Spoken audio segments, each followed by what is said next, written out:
بسم اللہ الرحمن الرحیم۔ گمنام ہیروز کے معزز ناظرین و سامعین، السلام علیکم۔ ڈاکٹر محمد اونیب سلیمی کے ساتھ آپ سن رہے ہیں دیوتا۔ تو آئیے بڑھتے ہیں کہانی کی جانب۔ اس نے کہا، مسٹر گوڈاؤنی، تم دونوں ہاتھ اوپر اٹھا کر تجوری کے پاس جاؤ اور اسے کھولو۔ تم احمق ہو، دونوں ہاتھ اوپر اٹھے ہوں تو تجوری کیسے کھول سکوں گا؟ چالاک نہ بنو، ایک ہاتھ سے تجوری کھولو۔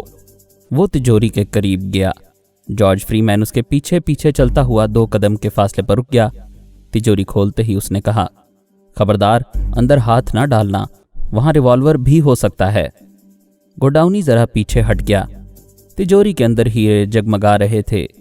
قیمتی موتیوں کو دیکھ کر جارج فری مین کی آنکھیں حیرانی سے پھیل گئی تھیں۔ بڑے بڑے نوٹوں کی گڈیاں بھی رکھی ہوئی تھیں۔ وہ جلدی سے آگے بڑھا۔ اسے اطمینان ہو گیا تھا، تجوری کے اندر ریوالور نہیں تھا۔ جیسے ہی وہ اس کے قریب پہنچا، گوڈاؤنی نے تجوری کے پٹ کو ایک لات ماری۔ جارج فری مین اس کے لیے تیار نہیں تھا۔ وہ تجوری اور پٹ کے درمیان الجھ گیا۔ اسے چوٹ لگی، ساتھ ہی ہاتھ سے ریوالور چھوٹ گیا۔ گوڈاؤنی نے آگے بڑھ کر اس کے منہ پر گھونسا مارا۔ وہ پیچھے کی طرف لڑکھڑایا، پھر آگے بڑھ کر اسے لپٹ گیا۔ دونوں گتھم گتھا ہو کر فرش پر گر پڑے اور لڑکنے لگے۔ دونوں میں سے کوئی لڑنے کا فن نہیں جانتا تھا۔ چونکہ میں گوڈاؤنی کے اندر موجود تھا، اس لیے وہ ذرا کامیابی سے جارج فری مین کی پٹائی کر رہا تھا۔ پھر اس نے اسے ایک ٹھوکر ماری۔ دوڑتا ہوا ریوالور کے پاس آیا اور اسے اٹھا کر بولا، اب میدان میرے ہاتھ میں ہے۔ جارج فری مین کے ہوش اڑ گئے۔ وہ کبھی سوچ نہیں سکتا تھا کہ اس طرح بازی پلٹ سکتی ہے۔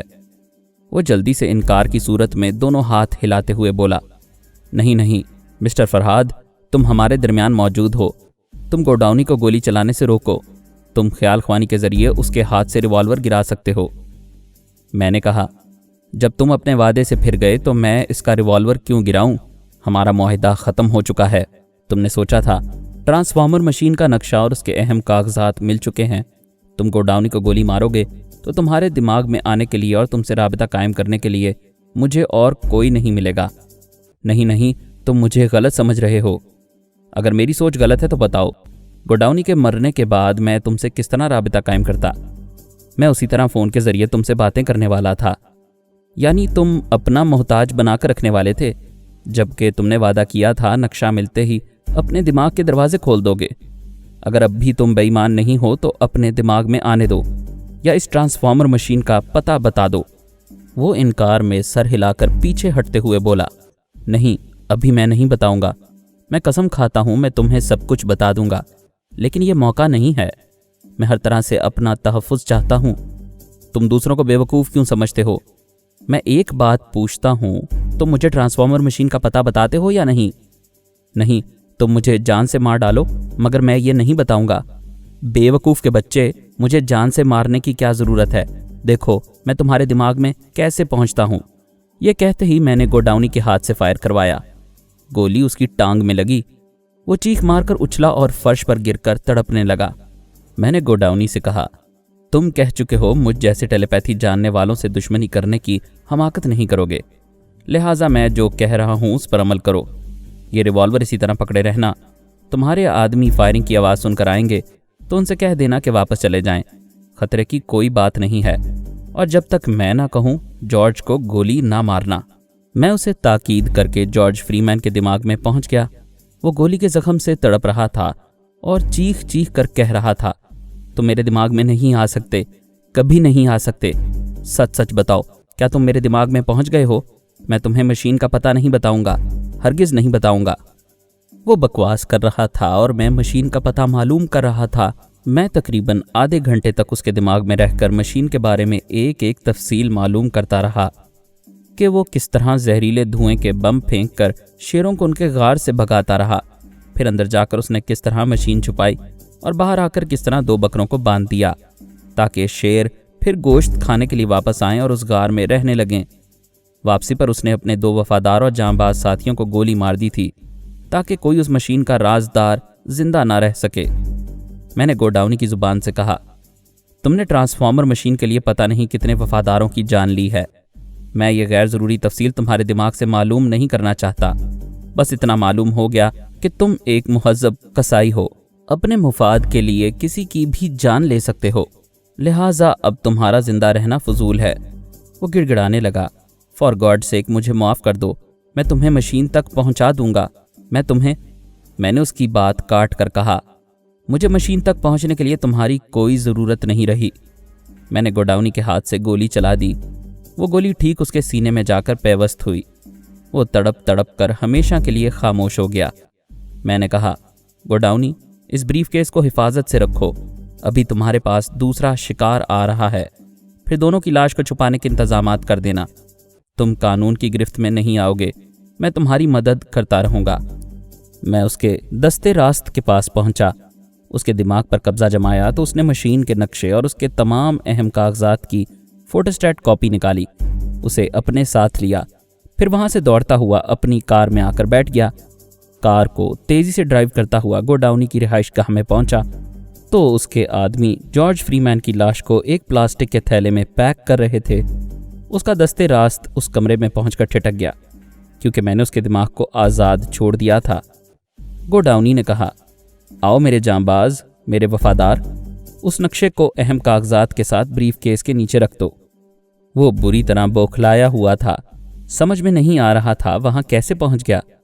اس نے حیرانی سے پوچھا، باس، آپ کو کیسے پتا چلا کہ میرے پاس مشین کے کاغذات ہیں؟ کیا واقعی مسٹر فرہاد ہمارے درمیان موجود ہیں؟ گوڈاؤنی نے کہا، آج مجھے دنیا کی سب سے بڑی خوشی حاصل ہو رہی ہے، میں نے فرہاد علی تیمور کو دوست بنا لیا ہے اور اس سے یہ فائدے حاصل کر رہا ہوں۔ چلو کاغذات وہاں رکھ دو۔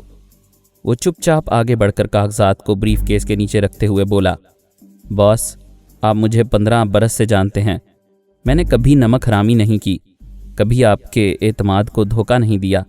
ان کاغذات کی فوٹوسٹیٹ کاپیاں اس لیے رکھیں شاید کبھی اصل آپ کے پاس سے گم ہو جائیں تو یہ آپ کے کام آ سکیں۔ میرے وفادار، اگر تم نے ایسا کیا تھا تو مجھ سے کہہ سکتے تھے، لیکن تم جانتے تھے کہ میں تمہیں اس کی نقل رکھنے کی اجازت نہیں دوں گا۔ آج فرہاد صاحب کی مہربانی نہ ہوتی تو تم یہ کاغذات کبھی میرے پاس نہ لاتے۔ میں نے کہا، گوڈاؤنی، یہ تمہارا مجرم ہے، تم اس کے ساتھ جو سلوک کرنا چاہو کرو، لیکن پہلی فرصت میں ان کاغذات کو آگ لگا دو۔ اس نے حیرانی سے پوچھا، فرہاد صاحب، آپ اتنے قیمتی کاغذات اور نقشے کو آگ لگانا چاہتے ہیں؟ میں ہر اس برائی کو خاک کر دینا چاہتا ہوں جس سے شیطان پیدا ہوتے ہیں، میں جو کہہ رہا ہوں اس پر عمل کرو۔ اس نے بے چوں چرا میرے حکم کی تعمیل کی، بریف کیس کھول کر اصل کاغذات نکالے، پھر انہیں نقل کے ساتھ ملا کر لائٹر کے ذریعے آگ لگا دی۔ جب تک وہ تمام کاغذات جلتے رہے میں اس کے دماغ میں موجود رہا۔ جب وہ جل کر راکھ ہو گئے تو میں نے کہا، گوڈاؤنی، تم اپنے غدار سے نمٹتے رہو، میں جا رہا ہوں، ہو سکتا ہے جلد ہی تمہاری ضرورت پڑے، پھر رابطہ قائم کروں گا۔ میں دماغی طور پر حاضر ہو گیا۔ پارس اول دوسرے کمرے میں گہری نیند سو رہا تھا، میں بھی سونے کے لیے اپنے کمرے میں آیا تھا، لیکن نیند نصیب میں نہیں تھی۔ بہت سے اہم کام سر پر آ پڑے تھے، یہ رات جاگتے ہوئے گزرنے والی تھی۔ میں نے سونیا کو مخاطب کیا، وہ ٹرانسفارمر مشین کو ڈھونڈ نکالنے کے سلسلے میں افریقہ کے اسی جنگل میں تھی۔ جارج فری مین کا قلعہ بری طرح تباہ ہو کر کھنڈر بن چکا تھا۔ اس کھنڈر کے پیچھے ایک بہت بڑی دلدل تھی۔ دلدل سے پرے ایک پہاڑی کے دامن میں سونیا نے کیمپ لگایا تھا۔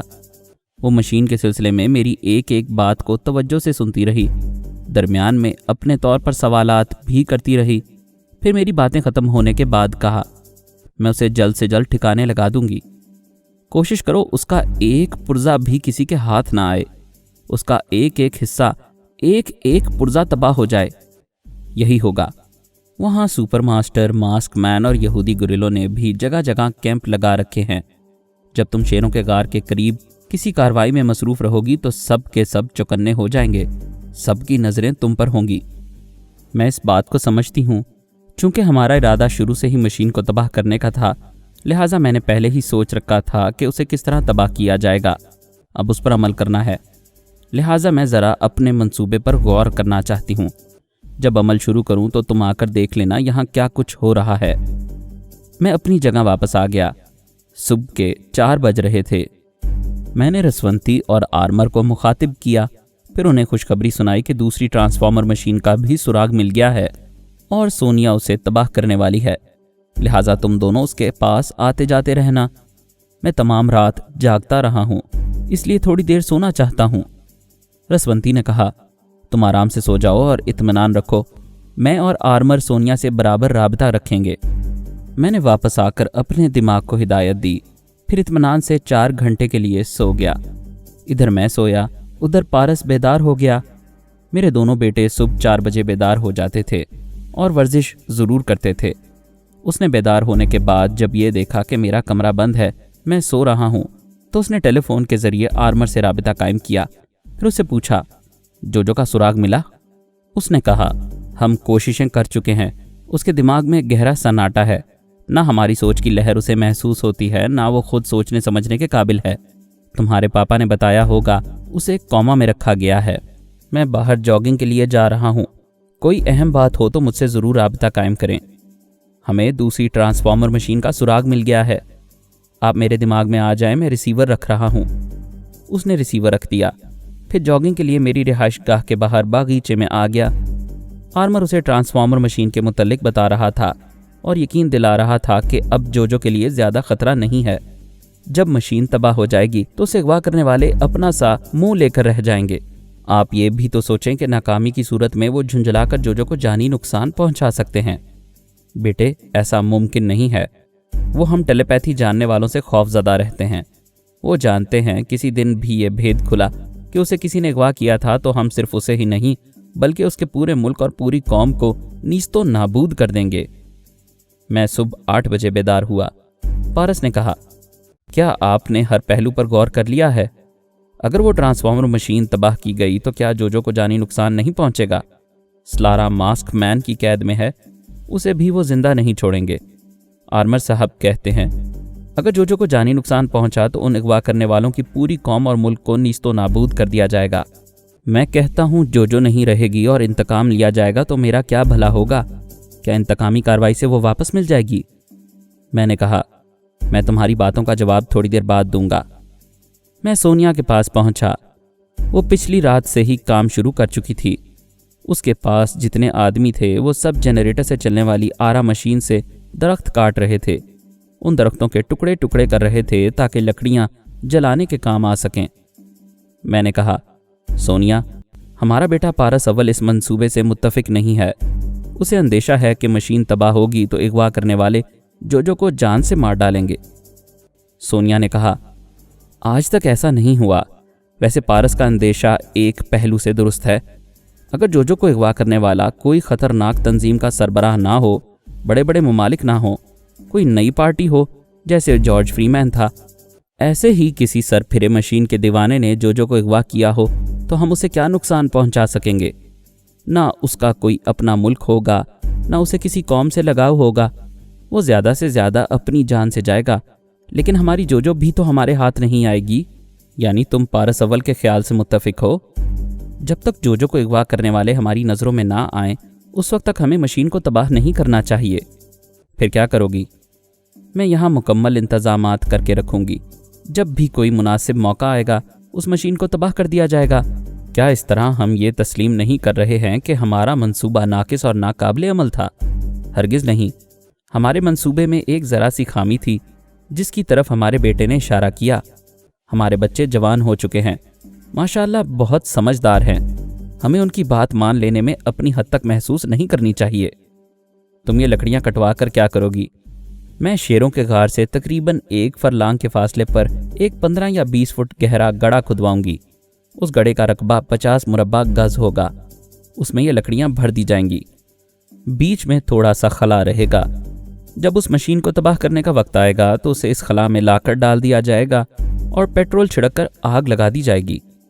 15 یا 20 فٹ گہرے گڑھے میں جب وہ مشین رہے گی اور چاروں طرف آگ ہی آگ ہوگی تو اس میں مشین کا لوہا پگھل جائے گا۔ کیا وہاں کیمپ لگانے والے دوسرے دشمن تمہاری اس کارروائی کو نہیں سمجھ سکیں گے؟ میں اس گڑھے کو لکڑیوں سے بھرنے کے بعد اوپر لکڑیوں کے تختوں کا فرش بچھاؤں گی۔ اس کی 4 دیواری ہوگی اور 4 دیواری ہی پر چھت ڈالی جائے گی۔ اس میں کھڑکیاں اور دروازے بھی ہوں گے۔ ہم اسی طرح لکڑی کے چھوٹے چھوٹے کئی کاٹیجز بنائیں گے اور اپنے آدمیوں کی ایک چھوٹی سی بستی آباد کریں گے۔ شاید تمہیں پتہ نہیں ہے، سپر ماسٹر اور ماسک مین کے آدمی اور یہودی گریلے بھی یہی کر رہے ہیں۔ انہوں نے سمجھ لیا ہے کہ مشین اتنی جلدی ہاتھ نہیں آئے گی، پتہ نہیں کتنا عرصہ لگے گا، لہٰذا وہ لوگ بانس اور لکڑی کے جھونپڑے بنا رہے ہیں۔ ایسی صورت میں جب ہم وہاں اپنی بستی آباد کریں گے تو انہیں شبہ نہیں ہوگا۔ مجھے اس کی بات سے متفق ہونا پڑا۔ اگرچہ ہم نے سابقہ ٹرانسفارمر مشین کو بچانے اور چھپانے کی بہت کوشش کی اور ہم اس کے ذریعے کن ذہن افراد کو ذہین بنانے کا عزم رکھتے تھے، لیکن وہ پھر بھی ہمارے ہاتھ نہیں آئی۔ اس بار بھی ہم ارادہ بدل رہے تھے۔ جو اور پارس کی خاطر اس کی تباہی کو کچھ عرصے کے لیے ملتوی کر رہے تھے۔ میں نے پارس سے کہا، تمہاری سونیا ماما تم سے متفق ہیں، وہ مشین کو تباہ نہیں کریں گی۔ اس نے خوش ہو کر کہا، میری ماما بہت گریٹ ہیں، پلیز کسی طرح جو تک پہنچنے کی کوشش کیجیے۔ میں نے خیال خوانی کی پرواز کی۔ اس کے دماغ میں پہنچا تو اس نے سانس روک لی۔ میں دماغی طور پر حاضر ہو گیا، حیرانی سے بولا، وہ کوما میں نہیں ہے، سانس روک رہی ہے۔ بیٹے ہم کیا کر سکتے ہیں، اسے کوما میں رکھا گیا ہے، میں پھر وہاں سے ہو کر آتا ہوں۔ پارس سیدھا ہو کر بیٹھ گیا، بے چینی سے بولا، آپ پھر اس کے دماغ میں جانے کی کوشش کریں۔ میں نے پھر خیال خوانی کی پرواز کی اور اس کے دماغ میں پہنچا تو وہ ہنس رہی تھی اور پوچھ رہی تھی، کون پاپا، کیا آپ ہیں؟ ہاں بیٹے میں ہوں، تم جلدی سے بتاؤ کہاں ہو، کن لوگوں نے تمہیں قید کر رکھا ہے؟ وہ معصومیت سے بولی، مجھے بھلا کون قید کرے گا، میں تو یہاں مزے سے ہوں، ابھی ذرا دیر پہلے پارس نے مجھے فون کیا ہے، وہ یہاں پہنچنے والا ہے۔ کیسی باتیں کرتی ہو بیٹی، پارس تو میرے سامنے ہے۔ وہ آپ کا پارس دوم ہوگا۔ نہیں بیٹے میں سچ کہہ رہا ہوں، نہیں بیٹے میں سچ کہہ رہا ہوں۔ پارس اول یعنی تمہارا شوہر جس سے کل تمہاری شادی ہوئی، وہ میرے سامنے بیٹھا ہے، تمہارے لیے بے چین ہے، تمہیں یاد کر رہا ہے۔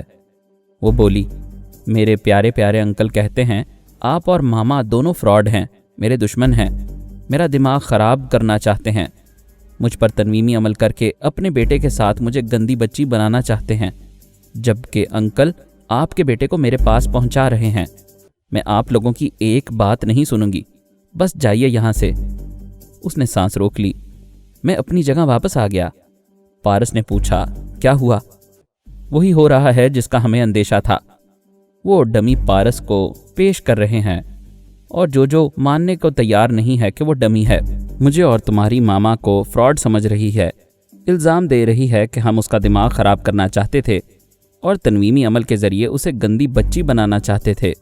آپ اتنی دیر اس کے دماغ میں رہ کر آئے ہیں، کچھ اس کے آس پاس کا ماحول سمجھ میں آیا؟ وہ ایک بیڈ روم میں تھی، ایسے بیڈ روم کئی گھروں میں ہوتے ہیں۔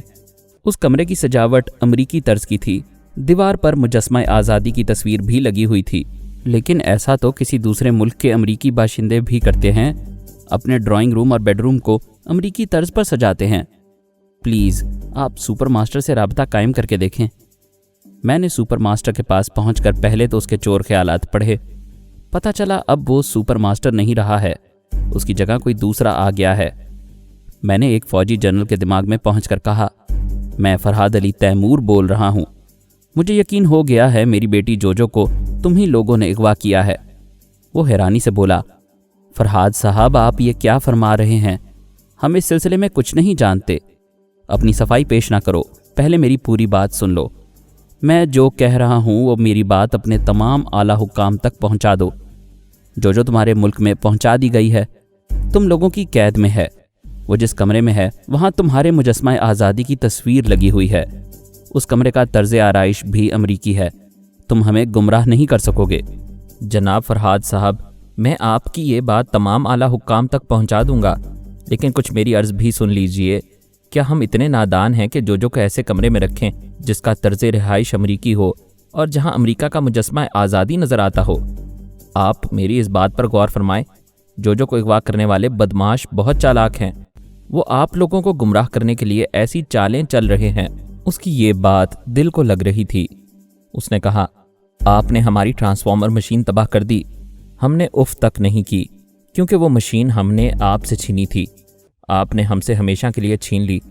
لیکن یہ تو سوچئے، ٹرانسفارمر مشین کے بغیر ہم جو کو اپنے ملک میں کیوں لے کر آئیں گے؟ اگر ہم یہ امید کریں کہ جارج فری مین کی ٹرانسفارمر مشین ہمارے ہاتھ لگ جائے گی تو وہ کب لگے گی؟ اس میں کتنا عرصہ لگے گا؟ کیا اتنے عرصے تک ہم جو کو قید میں رکھ سکتے ہیں اور وہ بھی اس حماقت سے کہ اس کا کمرہ اور وہاں لگی ہوئی تصویریں ہماری نشاندہی کرتی رہیں اور آپ ہمارے پیچھے پڑ جائیں۔ آپ کی باتوں کو ذہن قبول کرتا ہے۔ بے شک ہمیں گمراہ کرنے کے لیے ایسی حرکتیں کی جا سکتی ہیں، لیکن جس حقیقت کو ذہن قبول کرتا ہے بعض اوقات وہ حقیقت ایک فریب کے طور پر ظاہر ہوتی ہے اور پتہ چلتا ہے ہم دھوکہ کھا گئے۔ لہٰذا میں آپ کی باتوں پر غور تو کروں گا مگر آپ لوگوں پر بھروسہ نہیں کروں گا۔ میں نے واپس آ کر سوچا، آخر جوجو کو کون لے گیا ہے؟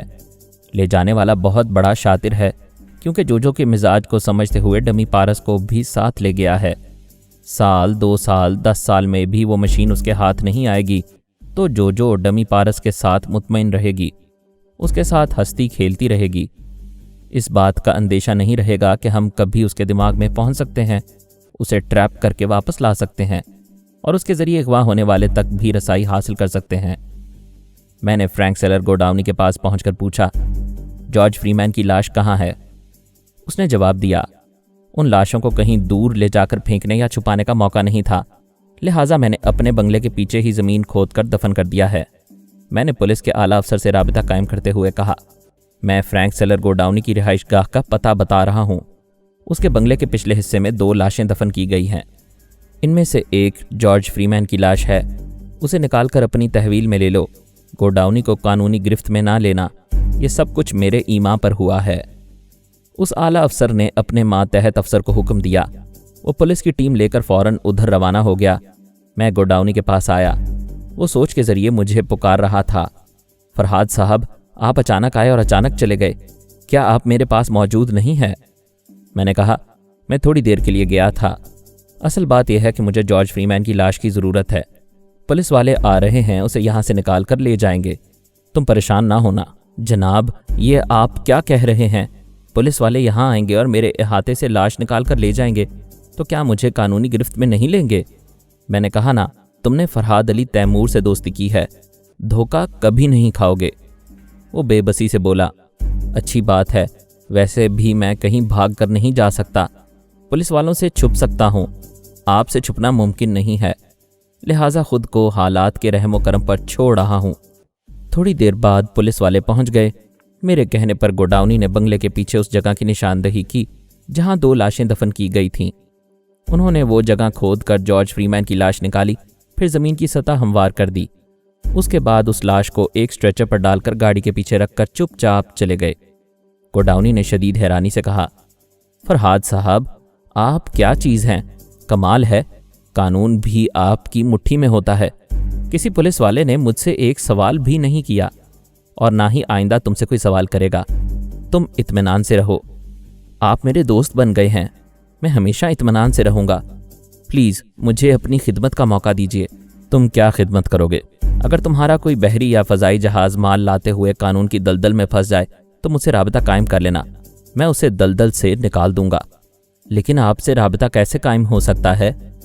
پیرس کے کسی بھی اعلیٰ پولیس آفیسر کا نمبر ڈائل کرنا، اس سے کہنا تمہیں مجھ سے بات کرنی ہے، میں جب تک پیرس میں رہوں گا مجھ سے رابطہ قائم ہو جائے گا۔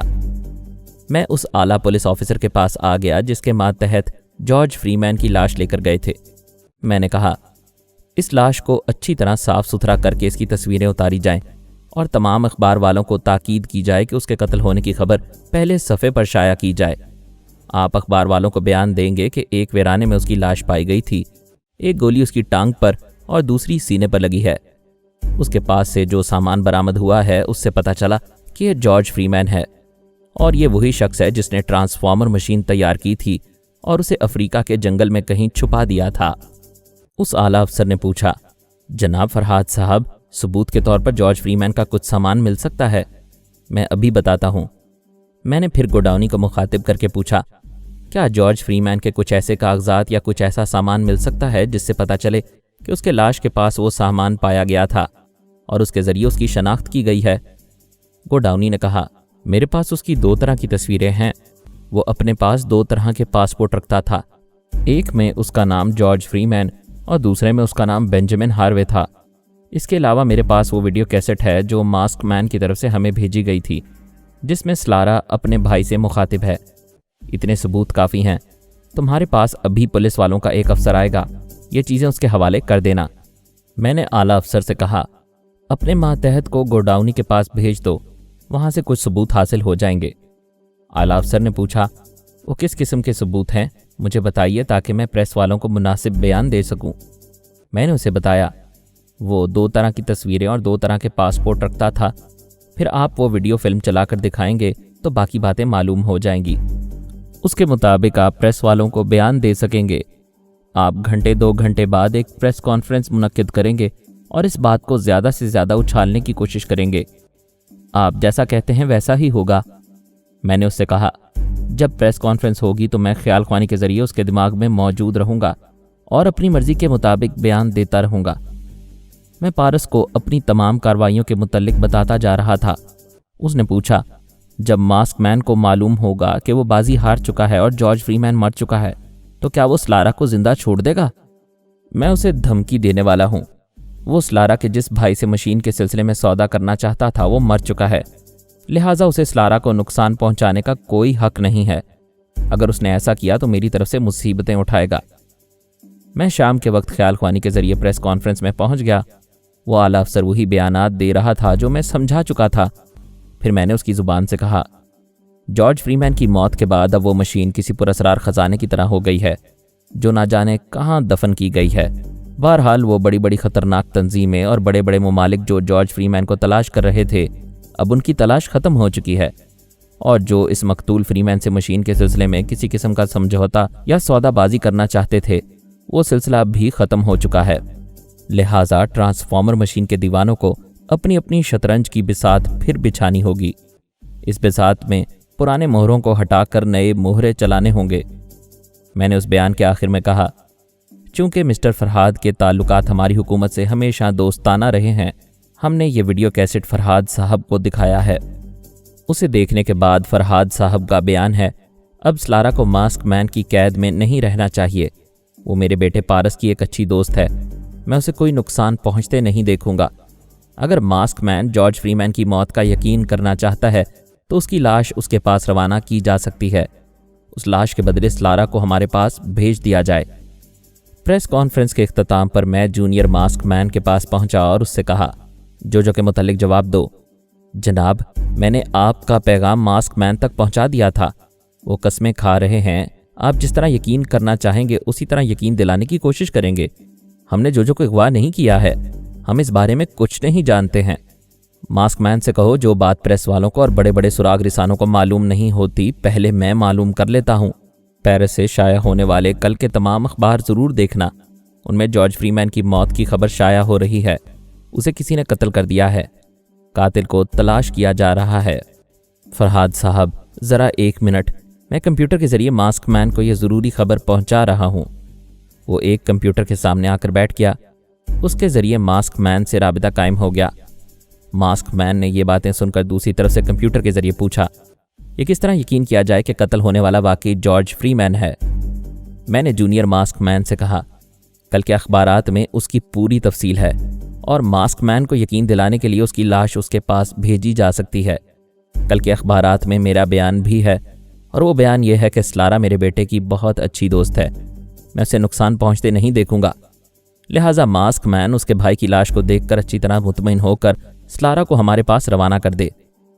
ماسک مین کی طرف سے جواب موصول ہوا، یہ تو فرہاد صاحب کی زیادتی ہے، ہمارے معاملے میں مداخلت کر رہے ہیں۔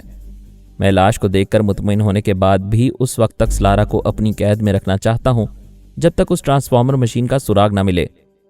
میں نے جواباً کہا، ٹرانسفارمر مشین کا سراغ لگانا الگ بات ہے، لیکن سلارا کے ذریعے جس طرح جارج فری مین پر دباؤ ڈالا جا رہا تھا اب وہ سلسلہ ختم ہو چکا ہے۔ جب تک وہ زندہ تھا تم اس پر دباؤ ڈال کر اپنے طور پر اس مشین تک پہنچنا چاہتے تھے۔ میں نے کوئی مداخلت نہیں کی، کیونکہ ٹرانسفارمر مشین کسی کی جاگیر نہیں ہے، اسے جو حاصل کر لے وہ اسی کی ملکیت ہے۔ سلارا کو قیدی بنا کر مشین حاصل کرنے سے کوئی فائدہ نہیں ہوگا۔ مجھے شبہ ہے کہ اس مقصد کے لیے میری بیٹی جو کو بھی اغوا کیا گیا ہے۔ جب یہ بھید کھلے گا تو میں سمجھ لوں گا۔ فی الحال کل شام تک جارج فری مین کی لاش مشرقی جرمنی بھیج دی جائے گی، اور کل ہی آدھی رات سے پہلے سلارا کو پیرس پہنچ جانا چاہیے۔ اگر جو بھی تمہارے پاس اور اسے پیرس بھیج دو تو یہ تمہارے ملک اور تمہاری قوم کے حق میں بہتر ہوگا۔ اس سے آگے میں کوئی دھمکی نہیں دینا چاہتا۔ That's all. میں نے دماغی طور پر حاضر ہو کر پارس کو تمام باتیں بتائیں۔ اس نے کہا، یہ آپ نے اچھا کیا، میں نے سلارا کے ساتھ ایک اچھے دوست کی طرح وقت گزارا ہے، اب وہ دنیا میں تنہا رہ گئی ہے تو اس کی حفاظت کرنا ہمارا فرض ہے۔ میں تمہاری خاطر ہی ایسا کر رہا ہوں، ورنہ سلارا کے سلسلے میں اتنی باتیں کرنا اور وقت ضائع کرنا دانش مندی نہیں۔ مزید اقساط سننے کے لیے ہمارے چینل کا سبسکرائبر بنیں اور ساتھ ہی بیل آئیکن کو کلک کریں تاکہ آپ کو ہر آنے والی نئی ویڈیو کی نوٹیفیکیشن ملتی رہے۔ ہماری ویڈیوز کو لائک اور شیئر کریں اور ہمیں اپنی دعاؤں میں یاد رکھیے گا۔ ISI اور پاک آرمی زندہ باد، پاکستان پائندہ باد۔ ہم پھر ملیں گے انشاءاللہ ایک نئی قسط کے ساتھ، تب تک کے لیے اللہ حافظ۔